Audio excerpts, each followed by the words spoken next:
एक और नई गवर्नमेंट जॉब वैकेंसी आपके सामने आई है। MPPSC ADPO requirement 2026। MPPSC मतलब Madhya Pradesh public service commission. Total 107 vacancy आई है। 10 जुलाई को इसके फॉर्म स्टार्ट हो रहे हैं। मेल फीमेल दोनों ही कैटेगरी के कैंडिडेट एलिजिबल रहेंगे। ऑल इंडिया वैकेंसी है। एज लिमिट इसमें 21 से लेके 40 साल रहेगी। फॉर्म फीस को लेके थोड़ा डाउट है, इसे ठीक से समझ लेते हैं। ऑल इंडिया वैकेंसी क्यों है? क्योंकि इसमें अदर स्टेट के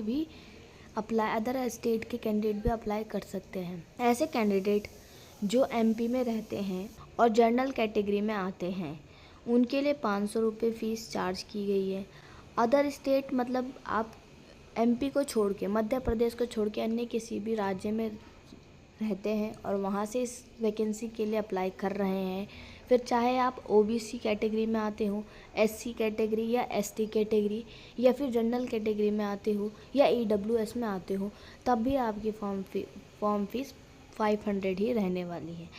MP रिजर्व कैटेगरी मतलब SC ST OBC EWS वाले कैंडिडेट्स के लिए 250 रुपये फॉर्म फीस चार्ज है। पोर्टल चार्ज एक्स्ट्रा लगेगा 40 रुपीज़। करेक्शन चार्ज इसमें 50 रुपीज़ रहेगा। जब ऑनलाइन इस वैकेंसी के रिगार्डिंग आवेदन करेंगे और उनसे अगर कुछ गलती हो जाती है उसका चार्ज लगेगा, इसमें 50 रुपीज़ इसमें चार्ज किए गए हैं। आज के इस वीडियो में हम देखेंगे डिटेल सिलेक्शन प्रोसीजर क्या रहेगा, एलिजिबिलिटी क्राइटेरिया यानी एज लिमिट और एजुकेशन क्वालिफिकेशन, एग्ज़ाम सिलेबस क्या रखा गया है, इन हैंड सैलरी क्या मिलेगी आपको, एग्ज़ाम सेंटर क्या रहेंगे, जॉब लोकेशन कहाँ रहेगी। MP की वैकेंसी है तो मध्य प्रदेश में ही आपकी जॉब लोकेशन रहने वाली है। जॉब प्रोफाइल की बात करें तो इसमें काम क्या करना पड़ेगा और प्रमोशन अपॉर्चुनिटी क्या रहेगी। एज लिमिट जैसा कि हमने बता दिया 21 से लेकर 40 साल तक आप एलिजिबल रहते हैं। एज लिमिट की बात कर लेते हैं तो इसमें 21 से लेकर 40 साल तक के कैंडिडेट एप्लीकेबल रहेंगे इस वैकेंसी के लिए। एज कैलकुलेट कैसे होगी? 1 जनवरी 2027 के संदर्भ में एज कैलकुलेट की जाएगी। ठीक है। आयु की गणना हेतु जन्म तिथि मान्य होगी जो 10th की मार्कशीट में लिखी होगी।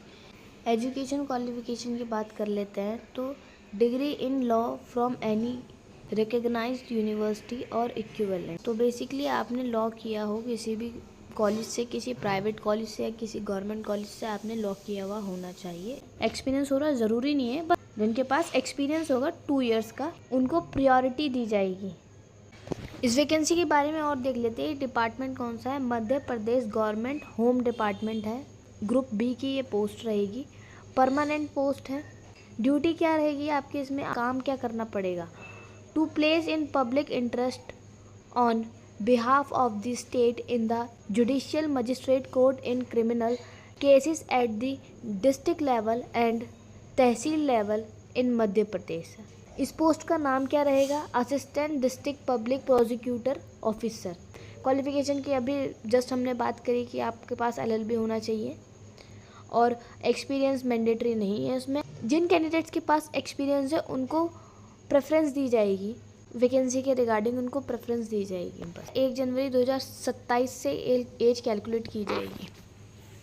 तो सिलेक्शन प्रोसीजर की बात कर लेते हैं। सिलेक्शन प्रोसीजर में 2 स्टेज में रहेगा। आपका एक रिटन टेस्ट होगा और एक इंटरव्यू होगा। रिटन टेस्ट में आपके 2 सेक्शन रहेंगे, एक है GK का, एक लॉ का। GK से आपके 50 क्वेश्चन पूछे जाएंगे और लॉ से आपके 100 क्वेश्चन पूछे जाएंगे, जिसमें एक क्वेश्चन को सही करने पे आपको 3 मार्क्स मिलेंगे। वहीं अगर वो क्वेश्चन आप गलत कर देते हैं -1 आपको मार्क मिलेगा। टाइम ड्यूरेशन क्या रहेगी? 3 घंटे का ये पूरा पेपर रहेगा। ये कंप्यूटर बेस्ड टेस्ट नहीं होने वाला है। OMR शीट आपको हाथ से फिल करनी होगी। ऑब्जेक्टिव टाइप क्वेश्चन पेपर रहने वाला है। रिटन एग्ज़ाम के 450 में मार्क्स रहेंगे। इंटरव्यू आपका 100 मार्क्स का रहेगा और रिटन एग्ज़ाम आपका 450 मार्क्स का रहेगा, यानी टोटल आपके कितने हो जाएंगे? 550 मार्क्स में से आपकी मेरिट बन के आएगी। एग्ज़ाम के सिलेबस की बात कर लेते हैं। सिलेबस क्या रहेगा? तो GK से क्या टॉपिक रहेंगे कि politics of MP, Madhya Pradesh की इकोनॉमी कल्चर ऑफ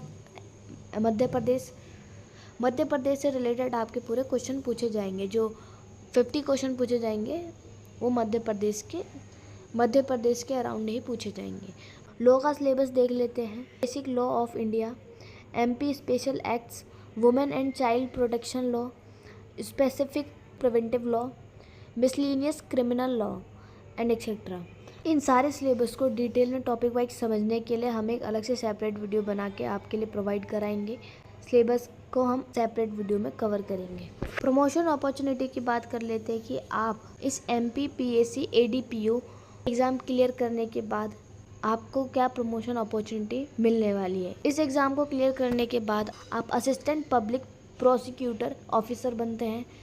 उसके बाद जब आपका प्रमोशन होता है तो आप डिप्टी प्रोसिक्यूशन ऑफिसर बनते हैं। नेक्स्ट सीनियर प्रोसिक्यूशन ऑफिसर बनते हैं। नेक्स्ट डिस्ट्रिक्ट प्रोसिक्यूशन ऑफिसर बनते हैं।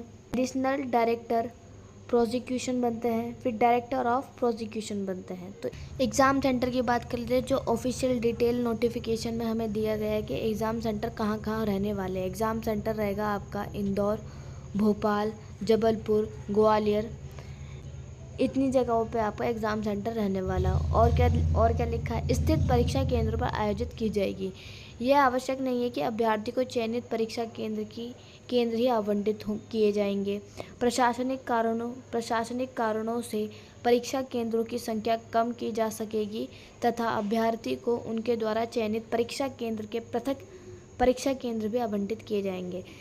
इसका सीधा सा मतलब ये है कि कैंडिडेट ने जो एग्ज़ाम सेंटर चूज़ किया है, ऐसा नहीं कि कैंडिडेट को वही एग्ज़ाम सेंटर मिलेगा। परीक्षा केंद्र अपने परीक्षा आयोजन के अनुसार ही उन कैंडिडेट्स को उनके एग्ज़ाम सेंटर प्रोवाइड कराएगा।